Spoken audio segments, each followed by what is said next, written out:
Certified financial planner professionals are certified to provide comprehensive financial planning that can address just about any facet of one's financial life, including retirement, estate planning, taxes, education, and more. For more info, go to letsmakeaplan.org to find a CFP professional for you. Off a night of statement performances in the NBA, where the Warriors tell the Spurs and everyone else just to forget about it.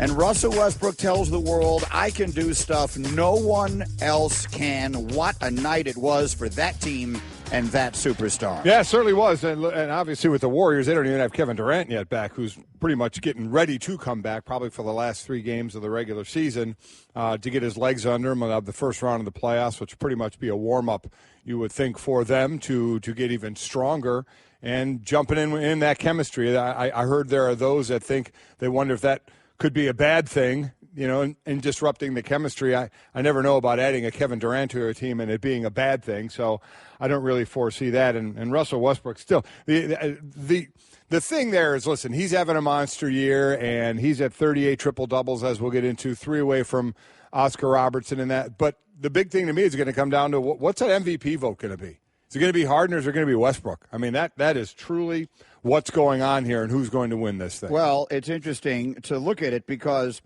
on Sunday, Kobe Bryant was a guest on our NBA Countdown show, and Sage Steele asked him about MVP, and he said he thinks that there may legitimately be a case for co-MVPs this year.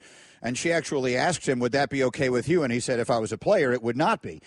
And a lot of people sort of interpreted that as Kobe kind of not wanting to answer the question, right, or not giving a good, strong answer to the question. But there is an increasing sentiment that maybe that could actually happen. Mark Jackson was talking about it yesterday. I tell you what, watching a lot of basketball growing up, playing in the league, coaching in the league, covering the league, I've never said this before, but I really believe it should be co-MVP. I think it would be a crime when you look at the season that both of these guys have had. Certainly other guys in the discussion if it was a different year. But both of these guys, you look at the numbers. I mean, it's absolutely fascinating to think that somebody could put up numbers like this and both of them are doing it. I really believe it would be a crime if one of them did not win the MVP. So I would feel complete if both guys share the award. So that's where we are now, to share the award, huh? So nobody has to make that decision. That's somewhat interesting. Well, who would you vote for? I still would vote for Harden. I'll say it again. If Westbrook wins it, I would stand and cheer and applaud the year he had and would have zero issue with it. But I would probably still vote for Harden. Let's remember, Harden is going to be the first NBA player ever to score 2,000 points and assist on 2,000 points in a season. So, I mean, that has never been done. And I remember when D'Antoni got there, the new coach, I always confuse him with Michigan State's head coach. No, his name is Mike D'Antoni. Yeah. He thought he would double his assist, and basically that's what he's doing. That's what he has been, an assist monster as well as an incredible scorer. We all know his lackluster defense. We understand that. That hasn't been new, but how his game has changed. He's been an incredible scorer. Now it's incredible what he's doing from the assist time to a point where he's going to do something that's never been done in the NBA before. They also have 8 more wins than Oklahoma City does. If you want to start counting that up, I think they have better talent. They have better team. Yeah, I think D'Antoni is going to be the coach of the year, and the Rockets have been, I think, they've been surprisingly good. They've been better than we thought. I think OKC has been about what we thought. I think we thought they'd be a bottom half of the Western Conference playoff picture team without Durant, and that's what they've been. So if you want to make that argument in favor of Harden, Jason Kidd brought up something interesting. He brought up the notion that Isaiah Thomas isn't getting a nearly enough conversation or enough space in this conversation, and he may be right. I'm not sure how many people thought that Boston was going to win the Eastern Conference. They have a real chance to do it. They have 48 wins on the season right now. That's 5 more wins than Oklahoma City does. It's only 3 fewer wins than Houston does. And Isaiah Thomas, I think, is doing – do you want to say he's doing as much for his team as those guys are doing for theirs? He doesn't fill the stat sheet perhaps in all of the ways that a guy like Westbrook does, but he is number 1 in the league in one of the most important categories, maybe the most important category, and that is in the fourth quarter, He beats you. He wins these games. If the true definition of value is what do you do to help your team win, his name deserves to be mentioned in it more than it is. Now, he's not going to win it, and I'm not suggesting I would vote for him, but I think it is worth mentioning that Jason Kidd brought his name up, and he deserves a little bit of note. But if I had a vote right now, I'd give it to Westbrook. I think Westbrook, based upon all of the circumstances, the departure, the way it happened of Kevin Durant, the ridiculous numbers that he's putting up, and the ferocity with which he plays every single game, both ends of the floor, I would vote for Westbrook. I as you said, I couldn't sit here and scream that it was a horrible thing if Harden winds up winning, and my gut feeling is he will. But if I had a vote, I would give it to Westbrook. And, you mentioned Thomas. The top three scorers in the NBA are Westbrook, Harden, and Thomas. Yeah. Westbrook at just under 32, Harden just a 0.1 ahead of Thomas, 29-3 and 29-2, so they're right there. Both Harden and Westbrook doing more with obviously the assists and rebounds than Isaiah is, but you can't deny what Isaiah is doing, especially in the fourth quarter, even though they lose last night and they're no longer in first place in the East anymore. You wonder how much back and forth that'll be. They still obviously have Cleveland one more time. They play the Hawks as well, so we'll see where that ends up. All right, Mike and Mike presented by Progressive Insurance. They'll compare rates for you so you get the best deal, even if it's not with Progressive, saving you time and money. Now that's Progressive. Call or click today. Let's go off the top and get into some of those performances. We mentioned Russell Westbrook had a big night. How big? How about 57 points, 13 boards, 11 assists. Yeah, those points are the most in a triple-double in NBA history. Second 50-point triple-double this season. Second player ever with multiple 50-point triple-doubles in a single season. The other, not surprisingly, James Harden, the guy he's going to be battling the MVP for. But more importantly, 2 comeback wins for them. It was Dallas, their last game, and then Orlando, where they were down 21 in this game, making strong fourth-quarter runs to get back in games and win these games. Yeah. Again, just think about those numbers. 57 points, 13 rebounds, 11 assists. He's making the stupid look normal.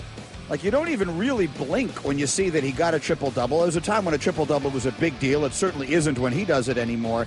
And 57 points. By the way, they're a game away from the 5th seed right now. Game away from the Clippers for the number 5 seed. Trying to figure out where they could play their way into. If they wind up the 5 seed, even in the 6th spot where they are right now, it's not inconceivable they could work their way all the way up past Utah. That's as high as they could get. They couldn't get any higher. No, they won't get past there. Right. But in theory, they could work their way all the way up to 4. I would vote for Westbrook myself. As tough as it would be, look, I get what Mark Jackson is saying. It'd be a shame for a guy to have a season like Harden did and not get it. But you know what? It was a shame for Will Chamberlain to average 50 points a game. It was a shame for Oscar Robertson to average a triple-double and not get it. You can only, in my opinion, you can only pick one guy. Off the top. What do we have here? The Knicks have been officially eliminated from playoff contention following their loss to the Heat. It's the 4th straight year they won't be participating in the postseason. We actually have a packet. We have a Knicks have been eliminated from the postseason packet. And if you really look at it, you look at the money they've spent, the built-in advantages they theoretically should have, and the overwhelming lack of success. You could make an argument the Knicks have been the worst franchise in sports from a competitive standpoint over the last generation. Well, they're right there. You go back to the 2000 season, they and the Pelicans are tied with 1 playoff series win each. That's the worst. And also, over the last 4 seasons, the Knicks have the 4th worst record in NBA. The 76ers are first because they were been tanking for 4 years. Then the Lakers, then the Magic, and then the Knicks. Carmelo Anthony now seeing, since they're out of it, his minutes limited. He says he's at peace with that. He says, I see the writing on the wall. I see what it is. So this is where the Knicks are right now under the leadership of one Phil Jackson. Off the top. Mets closer Jeurys Familia has been suspended 15 games for domestic violence. This is a really interesting story. We're going to have Buster on in about 20 minutes to get to the bottom of this and try and get as much information as we can about exactly what it is baseball based its decision upon. There was a lot of conversation about this in a variety of directions yesterday. Of course, we had this issue with Aroldis Chapman in Major League Baseball last year. It's been an enormous issue, Mike, as you well know, in your sport of football. Yeah, it sure has. And in baseball, this is the 4th guy now. It's Hector Olivera, who got 82 games, and he was the only one, by the way, who got some jail time, who this went through the system, and he ended up, I believe, as a 10-day jail sentence. Jose Reyes, 51 games, Aroldis Chapman, 30 games, and now Familia, 15 games. Basically, it happened on Halloween. His wife did not want to press charges going forward. The case was dropped. Baseball did its investigation, and basically through their investigation, they didn't see any evidence of his wife being physically assaulted or others, including her, being in harm's way from him. But they did say he acted inappropriate that night. He said he acted inappropriate that night. So he went through counseling. He'll have other things to do. And of the 4 who have been suspended, he got the lightest suspension at 15 games. Buster Olney with more details when he joins us coming up shortly. And then finally, it was the Warriors last night, as I mentioned, with a statement win in San Antonio.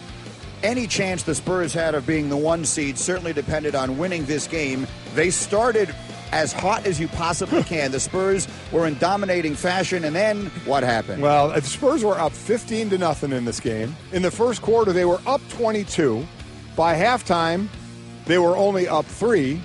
By the end of the third quarter, the Spurs were down 7, and Golden State went on to a pretty comfortable win, again without Kevin Durant. So, I mean, wow. They're as I said before, I thought it was Cleveland who was starting to come together, getting J.R. Smith back, who's dealing with his own things right now, but getting him back physically on the court. They'll get Corver back, getting Love back early, and how he's playing, and thinking, boy, it's all coming together well for Cleveland. And you see defensively, they're just a bad team right now. And for Golden State, the question mark, boy, no Kevin Durant. Can he make it back? Now he's going to make it back, it seems, before the season ends, and they're playing as good as ever, even without him. Off the top. And that is what everyone's talking about, which is brought to you by O'Reilly Auto Parts. Better parts, better prices every day. It's now a 3.5-game lead for the Warriors in the Western Conference. So that race is over. Golden State will be the 1 seed. They'll sit back. They'll wait and see if they get Durant back. Again, as Mike mentioned, it was 15-0. It was a huge lead for San Antonio early in the game. But Draymond Green said he never doubted the Warriors would come from behind. I told somebody on the bench,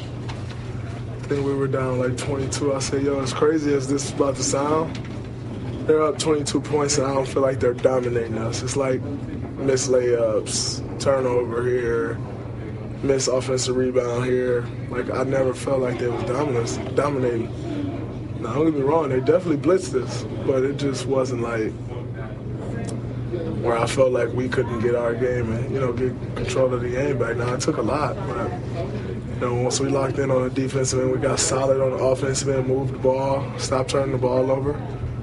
Although I did a bunch of that all night, then the game turned in our favor. Listen, I get what he's saying. I mean, there's early in games in any sport, I've certainly been in them both ways, where you fall down early in that game and you can look at it and you can say, wow, okay, we're just getting hammered. They're just way better than us today. We just don't have it.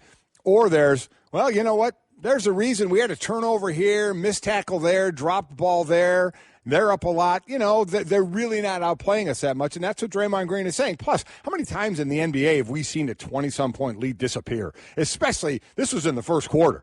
Not like they came back from 22 down at the beginning of the fourth quarter. This was the first quarter where a lot of teams, come back from deficits like that. And just what he said, and like I said, every athlete has been there where you kind of get a feel if you're getting really beat one game of how it's going. Are they really doing it to you, or is it they're doing it to you and we're kind of doing it to ourselves as well? If we can clean that up, we can make a run and do a lot better, and that's exactly what they did. Not only have the Warriors won 9 straight games, but they just on consecutive nights beat Houston and San Antonio on the road.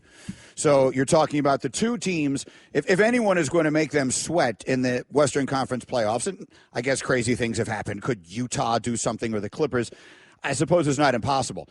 They've dominated Oklahoma City all year long, so if they should play them, they would be a prohibitive favorite, as they would be against anyone.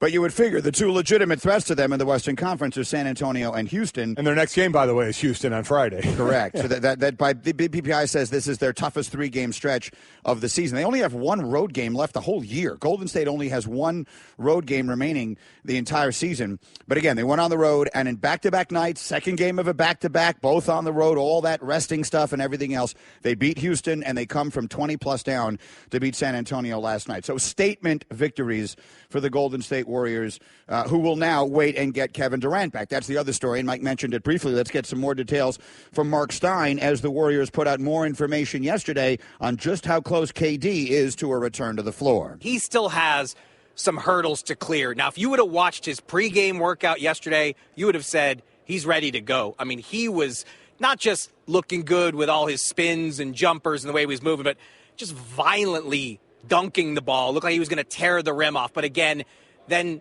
you take a step back and you say, wait a minute, no contact yet. He hasn't been in a full-speed practice yet. Hasn't been on anything 5-on-5. So he still has benchmarks to clear. But with the Warriors saying 7 to 10 days, basically a week from now, they'll take another look at him. And if everything continues to fall into place, I think those last 3 games, does he play 1? Does he play 2? Does he play all 3? That remains to be seen. But I think we will see him with a minutes restriction in somewhere in those last 3 games of the regular season. So Golden State makes an announcement, or a statement, an announcement, in these are the terms that you use. He's made very good progress. He'll begin doing non-contact basketball drills. They also plan to intensify his level of movement over the next several days, which means the non-contact will go to contact, which will go to 5-on-5, which will go to back on the court for games. I'm looking at the standings here. They're going to get Portland or Denver in the first round. It doesn't seem there's really any other realistic possibility in the first round. So I'm trying to put together in my own mind just how critical is it that Durant gets some time on the floor before the end of the regular season. Not that they wouldn't beat Portland or Denver without him. They just beat Houston and San Antonio without him. But do you want to be working a guy back? You're going to be no matter what happens, but do you want your first action, the first time your minutes restrictions, and the first time you have a guy working his way back in to rhythm and shape to be in the postseason? I have to believe they would love to get a handful of games with him on the floor before the playoffs. And once you get to the playoffs, there's so much more time. There's so much more time for practice. If you're able to dispatch of your first opponent relatively quickly, you get a bunch of time before your next round. So I think this whole thing... if you go all the way back to the night that he got hurt and we saw his leg bend backwards in the wrong way, and you pointed out immediately, look, his foot is planted in the ground. That had the potential to be a really bad injury. All things considered, this whole thing is probably about as good as they could have possibly hoped for. Yeah, and now a lot of them, remember, this was a contact injury, so you go out and obviously you hope that contact like that doesn't happen again, but you work back from the pain of that, you tighten and strengthen things up in there, and then it's a matter of getting out and running and getting back in basketball shape. So to your point, I would agree. If they can get him on the court during the end of the last part of the regular season, because that's the one thing about basketball is you can control the minutes any way you want. So get him the few minutes and build it on up, but get him out there running and doing that. Obviously, you can do it all in practice. It's a game you can do and do the same game in practice, but there's something about game shape, the flow of the game, and that whole deal that he can start to get into before the playoffs start. Mike and Mike presented by Progressive Insurance. Great guest list today. Again, Buster's coming up in a few minutes on the Shell Pennzoil Performance Line. We'll get Windy in on the hoops today. Jay Billis today, looking ahead to the Final Four. Mel Kiper today, Ryan Russillo, and actor Hank Azaria, who is one of my absolute favorites. The guy's great, and he'll be in our studio. It'll be a lot of fun, so we're looking forward to all of that and a whole lot more. One more thing quickly here before a short timeout. Do we really have to have this conversation again about something happening in the world, someone doing their job in the world of sports poorly, be it a kicker missing a kick or a player making a mistake, or in this case, a referee having a bad day, and all of a sudden this turns into death threats and all of this insanity that is going on? By now you've probably seen the story.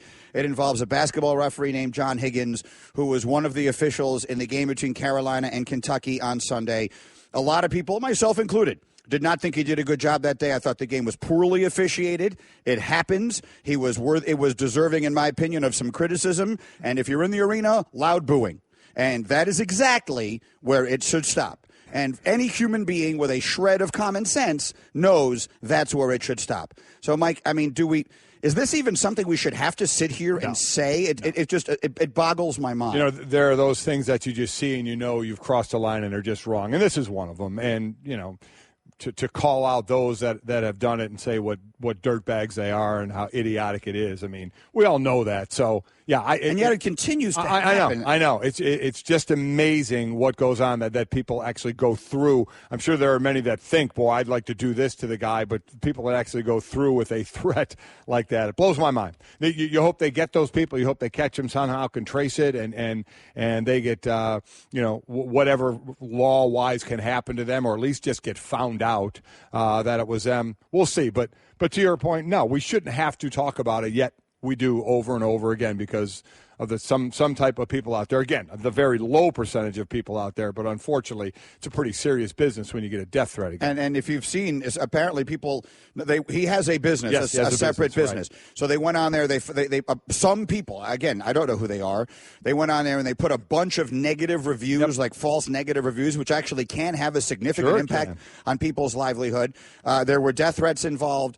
Somehow his unlisted home phone number got out, became public, and people were calling like crazy. He spent 2 hours with the police because he did a bad job officiating a basketball game. I don't even know what to say. Like I said, if nothing else, I would love those people to be found out because you may hurt that guy's livelihood in his job. Have those people get found out and let those people, places of work, know, hey, this is who you got working for you.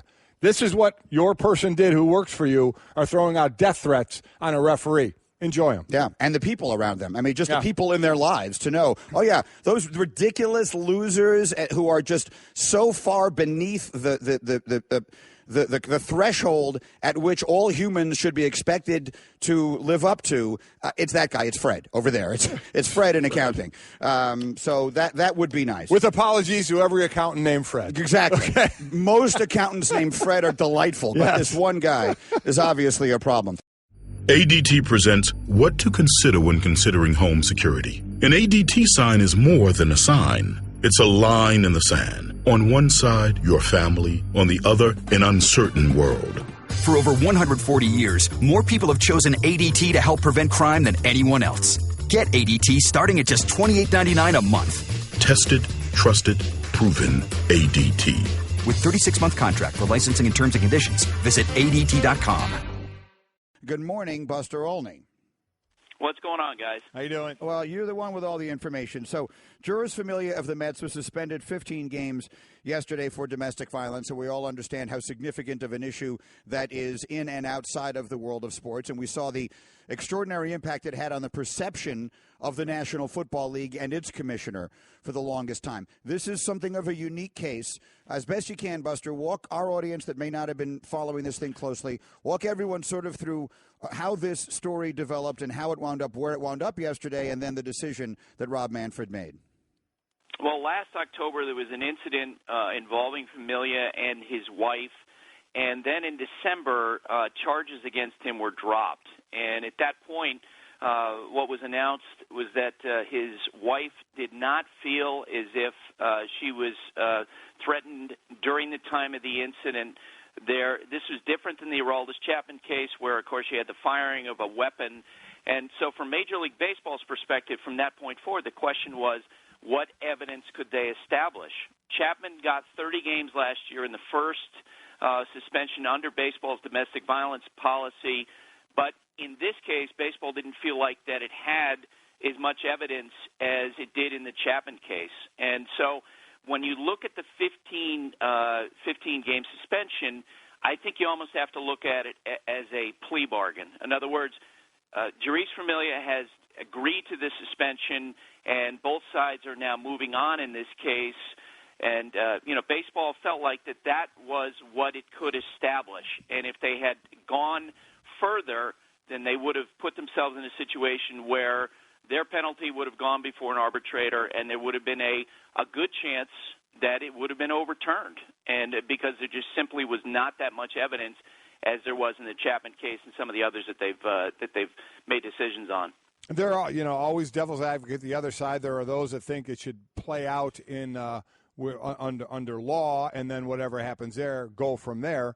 And when the statement from Rob Manfred says that the evidence reviewed by my office does not support a determination that Mr. Familia physically assaulted his wife or threatened her or others with physical force or harm on that date, if some people are going to read that and say, well, then how do you even come up with 15 games at all in this situation if your own report comes out and says there was no evidence that determined a physical assault or physical force or harm?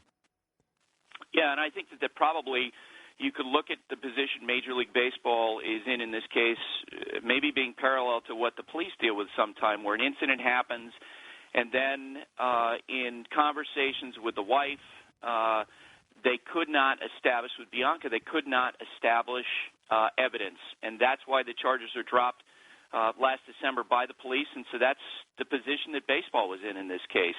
And again, because this was a negotiated settlement, they feel like, okay, we know there was an incident. We, as Manfred said in his statement, they feel like that they needed to have some sort of a penalty, but they didn't have enough evidence to do more than where they went. Just to finish that off, the statement wanted to say the overall conduct of that night was inappropriate. It violated the policy and warrants discipline. Even Familia said in a statement, I did act while I never physically touched anyone, I did act in an unacceptable manner and been terribly disappointed in myself. So they both agreed on that part of it, and hence the 15-game suspension. Buster, what reaction did you hear from around the sport yesterday? That given the circumstances, given the evidence they had, that they weren't in a position to give more. You know, I spoke with executives with other teams, and sometimes in these cases you're griping at the team level, and in this case there wasn't that. There was an acknowledgement that baseball was in a difficult situation, and they were on in terms of establishing evidence. It's a hard situation when the alleged victim of domestic violence is saying that she didn't feel threatened. Mike and Mike, Buster Olney is with us, so there's the Familia story. There's certainly some reaction around the sport yesterday. To move forward, Buster, into other topics, it feels literally to me, it feels like it was 15 minutes ago that there were 5 million people in the streets of Chicago and they were celebrating a World Series. It is impossible for me to believe that the season starts this weekend. So you've been out there at spring training. We've been busy with a million other things. Open up the notebook. Go ahead. Just give baseball fans a couple of things they should be thinking about and looking for as the season starts in like 4 days. One, the Red Sox, who went into spring training as a prohibitive favorite to win the American League East, have had a terrible spring training. David Price is out indefinitely. We don't even know if he's going to pitch this year. Tyler Thornburg, who was a big acquisition for their bullpen, has a shoulder problem. He's out indefinitely. They've got a lot of issues going on there. The Yankees, on the other hand, probably had the best spring training of any team in terms of getting solutions. If you guys are going to play in a baseball fantasy league, first baseman Greg Bird is potentially a great addition. To me, in going around camp to camp to camp, I think the American League West might be the competitive division in all of baseball, with the Astros, with a loaded lineup. The Mariners are all in for this year. I think the Angels are going to be underrated, and the Rangers are the defending champions in that division. And my pick going into the year, Cleveland, Chicago, going back to the World Series, but Golic this time, I think your Tribe's going to get it done. Really? Oh, so you got a rematch going and the Indians winning it. Wow. Yeah. The first official pick is my Tribe. Nicely done, Buster. Well, with Edwin Encarnacion in their lineup and Michael Brantley back, you remember he only played 11 games last year because of his shoulder problem. Joe Girardi looked at me, the Yankees manager, a couple weeks ago and said, Cleveland did all they did last year without their best player. Well, Brantley's back. He looks healthy. He's ready to go. Their lineup could be even deeper than the one that got into the World Series. What a remarkable weekend this is. Saturday, you got the Final Four. Sunday, you got the start of the baseball season. Pardon me. And then next weekend is the Masters. Buster, going to be great fun. Thanks very much for this, and we'll see you next week. Thanks, Buster. Thanks, guys. Buster Olney talking baseball as only he can on the Shell Pennzoil Performance Line. Choose Shell V-Power Nitro Plus Premium Gas for the best total engine protection you can get. Maybe it is just a sign of the way society works now with how quickly everything happens and the constant stream of information. Maybe it's because it's been such an overwhelmingly busy news period in the political sense and all the rest of that. But I just can't believe that the entire baseball offseason has gone by. I was in Chicago just purely having nothing to do with the Cubs parade. I was there visiting Northwestern with my daughter the day that the Cubs had their championship parade. that feels like literally if you told me that was 2 weeks ago, I would believe you. And the entire offseason has come and gone, and the season starts on Sunday. It feels like it went super fast. The beauty with us is we get to move on to other things, and so, the players got their rest as some moved on to other teams, some stayed with the teams. They add some go to Dancing with the Stars after they win a World Series like David Ross did. But here we go, and I love Buster's prediction. Daddy, where do babies come from? Honey? Mommy went to the store. Oh, well, you see, there's a mommy and a daddy, right? Right. And see, when they call Geico, they could save a bunch of money on car insurance. Oh, really? And that makes them happy? Yes, that makes them very happy. That's good. Yeah. Well, I'm glad we could have this talk, Sunshine. Geico, because saving 15% or more on car insurance is always a great answer. I gave you a few minutes to think about it. Don't know if you Googled it. Kobe Bryant and Mark Jackson have suggested that James Harden and Russell Westbrook could be co-MVPs. There are only 3 occasions in major sports history where there have been co-MVPs. Can you name them? Not a chance. I couldn't even come close on this until I just saw the answer, and after I saw the answer, I still never would have got it. I think that I might have remembered the 1 year in the NFL. It has never happened in the NBA, by the way. Has never happened in the NBA. It has happened twice in the NFL and once in Major League Baseball. Which NFL one would you have? The year that Peyton Manning and Steve McNair shared it, we were already doing the show then, and I sort of vaguely I don't know why I remember that, but I do. I think that was the year we did the primetime special, and we had McNair on as a guest. I remember there was a big deal being made. They had a very good year. McNair had a great year. We were talking about how he would take naps in the locker room right before games. Like it was really interesting. Steve McNair, who was co-MVP of the league that year, there were multiple stories about it, and he told it on our primetime special that he would go through whatever the pregame stuff was, then he'd go back into the locker room, and something in the neighborhood of an hour before the game, he would lie down and actually fall asleep. He would sleep for like 15 or 20 minutes. I don't know if it was, I can't remember now if it was relaxing his mind or whatever it was. I think I might have had a fighting chance of remembering that. One way or another, 2003, Peyton Manning and Steve McNair shared the MVP award. 1997, Brett Favre and Barry Sanders shared the MVP award. And in 1979, Major League Baseball, Keith Hernandez and Willie Stargell shared the MVP award. Those are the only 3 cases.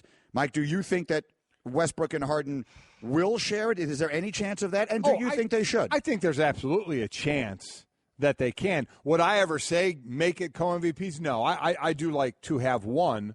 But, again, what you call it a cop-out or what, I would vote for Harden. If Westbrook wins, I would have no problem. And if they're co-MVPs, I'm not going to throw a hissy fit either about that. I think they're that close.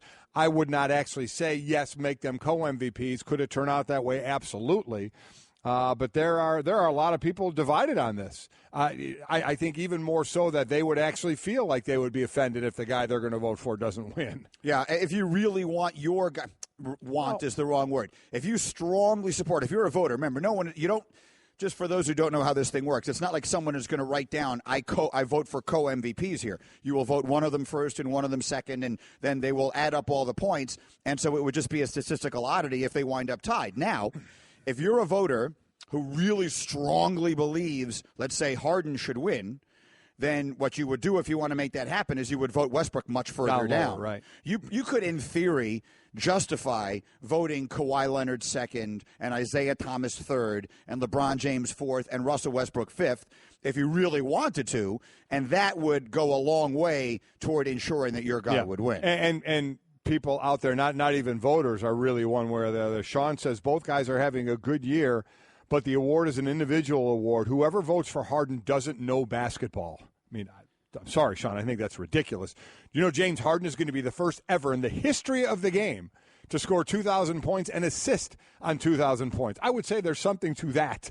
I would say there's some good basketball to that. I would say there's some individual play to that by actually him individually and then including others by assisting. He leads while Westbrook is averaging a triple-double. Harden leads the league in assists. He has I think like one more, a little over one more, something in that area, more than Westbrook. Not a ton more, but still, to be the first in NBA history to do something like that, I would say that goes in the category, in the pro category of deserving the MVP. I have just received a text from our mutual friend, Mr. Bruce Bowen. Oh, boy. While we're having this conversation. And Brucey wrote to me at 6:49 a.m., quote, "Stop all the talk about co-MVPs. The society of everybody gets a trophy is sickening. Magic and Bird didn't share MVPs." And he's got a lot of potentially unnecessary capitalization. He's yelling at you. He's yelling. Yeah. He's yelling at me. I'm not advocating co-MVPs. No, I'm asking I know a question. you're not. Yell at Kobe. Kobe is the one who said it on Sunday, and Kobe knows that Bruce Bowen is the toughest defender he ever went up against. To me, doesn't that sound like a cop-out answer, co-MVPs? It means you don't really want to pick one. Yeah. I mean, look, Dan Le Batard was making the point yesterday, we're just splitting hairs. Yes, we are. And we are. He's right. Exactly what we're There's doing. no question we're splitting hairs. But it is still kind of, I mean, MVP awards are still significant. It's a big deal who wins the MVP. I don't think we've sort of decided it's not a big deal anymore. Now, we count up championship rings before we count up MVPs. But we do count up MVPs. I think we count finals MVPs more than we count MVPs when we get to the all-time greats. Now, neither Harden nor Westbrook are really in that category. Right. So they're trying to establish their own legacies, as historically great players. So I think it is relevant. The Twitter through the 1-800-Flowers.com Twitter feed. With 1-800-Flowers.com, you don't have to make the Final Four to be a hero at home. Just order a dozen multicolored roses plus an extra bouquet and a vase for only $29.99. Go to 1-800-Flowers.com/ESPN. There's a tweet here that upsets me so much I don't even know what to say. We told you the story about the referee who I thought did a poor job refereeing the North Carolina-Kentucky game, which means it was worthy of being booed in the arena. And, of course, the moment that ended, the moment the game ended and the booing stopped, that should have been the end of the story. And as unfortunately happens too often in our society, it hasn't been. And they got a hold of his home phone number and they're calling him like crazy and posting nasty reviews on his business Facebook page. And worst of all, he's getting death threats. He was with the police for 2 hours. It's horrible. And listen to this. Someone named Paul tweeted at us, "If you just stop announcing who the referees are, all this goes away." So that's the answer, is it, Paul? It was that easy. All along, it was that easy. Paul had the answer, and we just didn't see it. So let's see. Which end of this problem should we be addressing? Should we be addressing the relative anonymity of the officials or the total lack of humanity of the below of I don't even know what word to use. There aren't words that I'm allowed to use on the air to describe what I think of these people. The subhuman mentality of the people who are sending death threats to him. Which end of that, Paul, do you think that? I'm trying to think of an analogy to this. Oh. That's like your kid saying, well, if you hadn't left the money sitting on the table, I wouldn't have stolen it from you. I don't even know where to make an analogy to that, but it really steamed me.